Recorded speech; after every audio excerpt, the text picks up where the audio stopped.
You know, I didn't see it coming. I didn't see it coming. This is one book where the whodunit was over there in left field. Did we get? Jesus, she's always got to go off. Bing, bing, bing. What bad timing she has. Always going off during videos. And I haven't even started this one and she's already going off. Two. Only two. That's pretty good. Last time she went off 12. So where was it? Oh, yeah. So welcome to the D. Louise book series. I'm Christina, Kristina. And this is where we read books and talk books.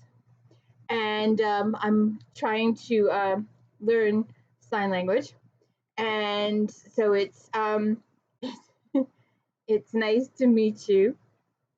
And I hope you have a good day or a good night.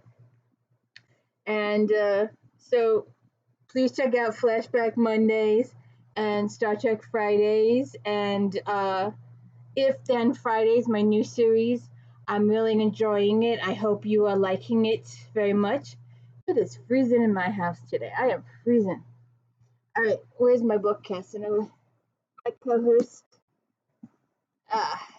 So we are almost to the end of my stock in books. I've got two more. I guess that's a bad thing to do, but anyway, we are doing 22 seconds today, and in a couple of days, look for 23 midnight, and apparently there's a short story in 23 and a half. So we'll be doing these later. So today we are talking about 22 seconds. And let me tell you that I did not see this ending coming. It came out of left field. Usually I have authors that tell me that if it happens on the page, then it's considered on stage. And if you're told about it, like, oh, last week I talked to Sally Joe, that's off stage. So the murderer makes sometimes you have books where the murderer is a constant, and sometimes you have books where the murderer comes in and goes, hi, I'm here, and then leaves, and then you don't see again.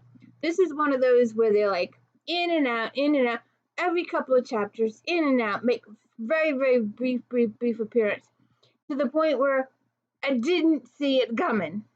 One of the few books, very multi-layered, very everybody was working on the same case. Claire had a short one in the beginning. We'll get to it in a second. But very, very multi-layered, and I didn't see the whodunit. Didn't see it coming. Did not see it coming. So that was different for me. This is one of the few, and this took a little bit of time. This took a little extra time. It took 6 hours. And that's a little long for me. But I usually do it in like 2 or 3. But I always pay attention to all the little details. And my lighting is bad. Let me see if I can. That's a little bit better. So I was trying to write my notes and figure out what was going on in the book, because it took me a while. And that's not usually the case for me. There was tons of details. The plot was multi-layered, but it was all, except for the side story of Claire's thing, the rest of the book is all connected to the main plot. And most of the book, not all of it, but most of it's told in flashback.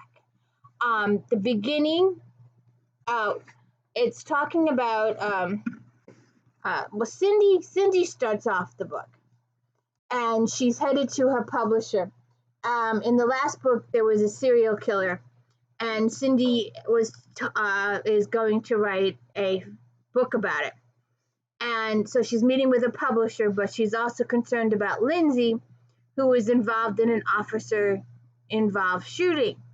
And that's basically all the details you get. And then the book goes to 9 days earlier. So it's told in a little bit of flashback. And there's this new thing about gun laws. A new gun law was enacted in California. And if you want to have a gun, have a gun. But you don't need a semi-automatic rifle that can shoot 1,000,000 rounds in 10 seconds. That's just, those should be for like military and stuff like that. Even cops shouldn't have those. But the normal civilian should have like a gun. But you don't need one that can shoot 20 rounds in 20 seconds. That's just uncalled for. But everybody has their own beliefs on that. But so this is California. This is the whole thing about California, and they're doing gun running and gun smuggling and drug smuggling, and someone is killing cops. Now, a couple of books ago, we had that book. It was not 21. It might have been 20. No, it was earlier than that. 17 or 18. I didn't look it up. That's my fault. But it's referred to several times in the book, where cops were robbing money places, where you go in and they give you a loan on your paycheck, those loan pay things, and cops are robbing them, and they were also killing some drug dealers too. So this is referring to that there were some cops that were put in jail because of it. And a lot of the situation in Lindsay's department changed too. But so then we discovered that these cops that were fired for being involved in some of this stuff are being killed. And it's set up, the first couple are set up to be, look like suicides. And I have it written down later on, because it's not talked about initially, but it's you talk, you die. And that's the theme of the cops. If someone spills the deal or tries to tell anything, then they have to die. So these cops are dying. And Lindsay, one of the cops was known to Lindsay. At first they don't think anything about it, but then Cindy does some investigation and she finds some stuff on it. And she gives it to Lindsay, and Lindsay goes into Brady, and things go from there. So, and also, Joe is working a little bit of a case. He's only working a couple of days. Like I said, in the past couple of books, he hasn't worked much, but he's working in this one. However, I mean, him and Lindsay, this whole book, their lives are put in serious, massive jeopardy several times. And in the middle of it, poor Julie is having her fourth birthday party. So we start off with Joe working from home as a high-level consultant in risk assessment and port security and advanced cyber threats. And then his pal Steinmetz calls him and says, we need you to do some FBI stuff. Alexander Vega specializes in gun trafficking and dealing in fentanyl, and fentanyl is what was used to kill those cops. And then Lindsay's department is having all this gun stuff. And Steinmetz wants Joe to go to a gun show to arrest this guy because he's selling illegal guns that were imported from Mexico. So they go to arrest him, and this is the first of 2 or 3 times that Joe gets shot up.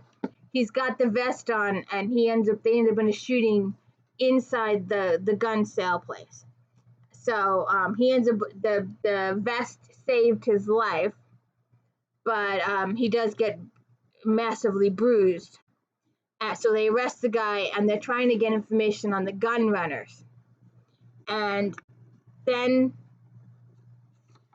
Lindsay's people are also working on some of this stuff too on the side. They're working on the murders of all these cops. and another one of their cops was murdered. A second cop gets murdered. So Lindsay and Conklin go to talk to this guy Swanson over in San Quentin. Now he was a big time cop, but he was in charge of it all, so he's spending time in jail. And Lindsay says to him, because he wouldn't cooperate, she says very loudly that thank you for cooperating with the San Francisco Police Department. And therein she signed his execution, because the next day or the day after, he is deceased. And it's made again to look like a suicide. And I think we end up with about 4 or 5 cops dead by the end of ex-cops dead by the end of the book in gruesome ways. And in the middle of all this, Claire has a case. She flies to Maine, and apparently this young girl was diabetic, and she needed diabetes medicine, and her parents were neglectful in giving it to her. And that case goes 6 ways to Sunday. So that's like a whole separate thing. I really shouldn't have touched on it, because that's kind of, it doesn't really matter to the rest of the book. But let's see if I can get some more. So they start a task force. Conklin, Alvarez, Brady, Steinmetz, Joe, a couple other guys go in Clapper's office. Clapper was CSI. Oh, I guess I really forgot to say in the beginning my usual spiel about Lindsay being a detective sergeant with the San Francisco Police Department, and Brady, her immediate boss. Conklin, one of her partners.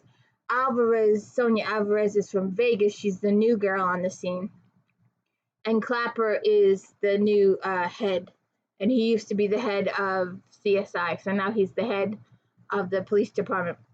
And so all of that's going on. So Lindsay and Joe are working the same case. At one point, Vega, the guy they arrested at the gun show, asked Joe and his pal if they could get money to his wife and send a note to her. And in the meantime, so when they do this, they get ambushed in Mexico, and I'm like, you're not really told what happens. It's they have to, there's a shooting, a little bit of shooting going on there, and the chapter just ends, so you're really not sure. Oh, I should say that most of the book is Lindsay's POV. Lindsay for a few chapters, Joe for a few chapters. Every once in a while, Cindy gets a chapter. But except for those few chapters where Claire gets her chapter, most of the story, it's Lindsay, Joe, POV. And I like the fact, I've mentioned this previously, that Patterson, when a person gets their own POV, it's their own chapter. I've had several other authors will change point of view in mid-chapter, and I don't like that. I like it when a person, the character, has their own chapter and their own POV for that chapter.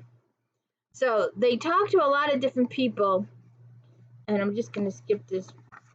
And more cops start dying, and it's just not good. But someone comes into the department. There's lots of protesting going on. We have a guy coming in with a gun and attempting to shoot up Lindsay's department. It's just not good. So they're trying to get a line on a run of guns and drugs coming into California. And so they're forming this task force, and this one guy says that you're climbing up the wrong tree, there's nothing going on. But once he leaves, they decide, Clapper decides, I don't care what he says, we are still going to pursue this. So Lindsay gets a confidential informant, and he gives her supposedly reliable information about guns coming into California, and they're going to come here, and they're going to do an exchange here. And she actually pays him $50,000 from out of San Francisco police funds. And I'm like, I think that was a little much. I do. I don't think, if it was if it led to something, if it was a real lead, if it paid off. But I don't know if 50,000, that's an awful lot. Sometimes they offer 10 or 25, I've heard, but that's when a conviction is conviction. This was just for information, and the guy could have been saying false. So they make all of these plans based on what this guy said. They get all these people, and they get all these people on the field, and they do all this stuff. And at the last minute, the guy calls Lindsay and says, "No, it's not here, it's here." And when she gets there, this is where the book catches up to the beginning, and we have the officer involved shooting.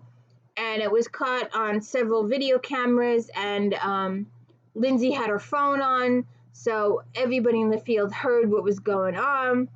And they go for the meet. They go to the trucks are supposed to be arriving with guns, and all these bad guys are supposed to be coming, and they don't. There's only a couple bad guys that show up, and we end up in the shootout, and things go wrong. People die, and Lindsay has to go before the review board to review what happened. And most of the time when she goes in, she knows it was a justified self-defense because they were shooting at her too. And then one of the victims releases a statement blaming Boxer completely. And so that derails things a little bit until they get other substantial video proving that Lindsay did it in self-defense. And because you start to think if that's how Patterson's going to leave it with a little bit of a cliffhanger. And Cindy starts researching more of these cops that are getting killed, and she gets some good leads. And she's on her way to see Lindsay to talk to her about it when she is beaten up on the street. And here comes Yuki. We really haven't seen her, but Yuki takes Cindy's case and prosecutes the guy that beat Cindy up because she was able to identify him from his DMV. She had taken photos. She actually managed to grab a phone and take photos of the guy's car as he went away. So he beat her up pretty good and left her on the street. And he told her to tell Lindsay that this isn't the end of it. So they end up catching the guy and they go to court. So that's the first time you really see Yuki. Usually she has a more prominent role, but this time Yuki's really taking a back seat, and Claire's she gets a couple of good 6 or 7 chapters when she's dealing with the main thing.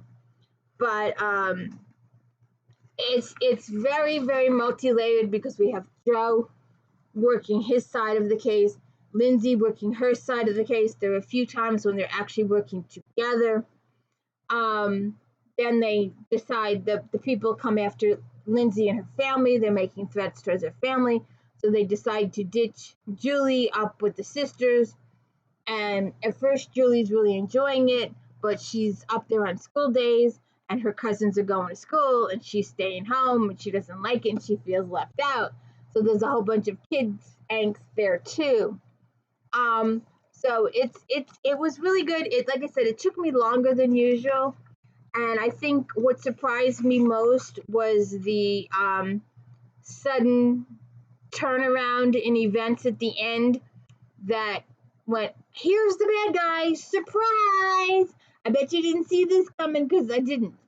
I did not see that. I just did not see it at all. Nope, I didn't see it coming. It came out of left field. So it was really interesting. I was wondering about, there was a couple of people that got together, and I was wondering about that stuff because they were talking about recording their private conversation, and things were going fishy there, but I didn't see the whodunit. I didn't see it at all, and that's rare for me. I usually see it. So they talk about a cold morning too. Something about a big gun chase that happened. They're explaining it's just a short little piece. I said that the big guy said, "Don't bother with it. It's your info is wrong," and Ty says, A cold morning, Chai's partner, Inspector McNeil, said, referencing a similar gun and drug deal from a few years back. Alvarez says, I'm new here. What's cold morning?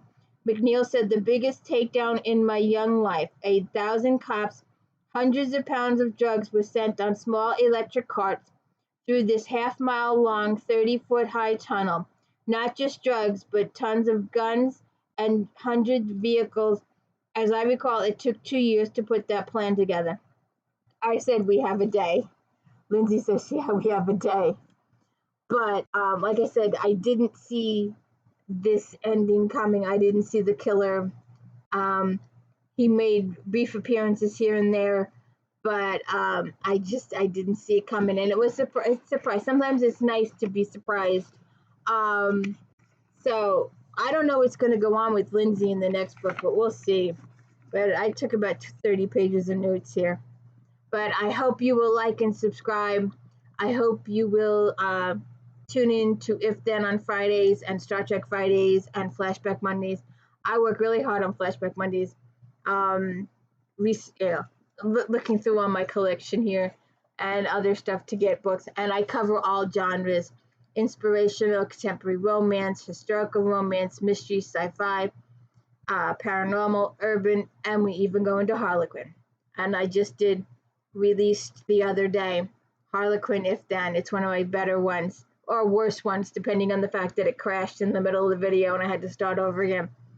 And the pictures weren't edited, so you don't see me because I'm behind the book cover. It's so bad.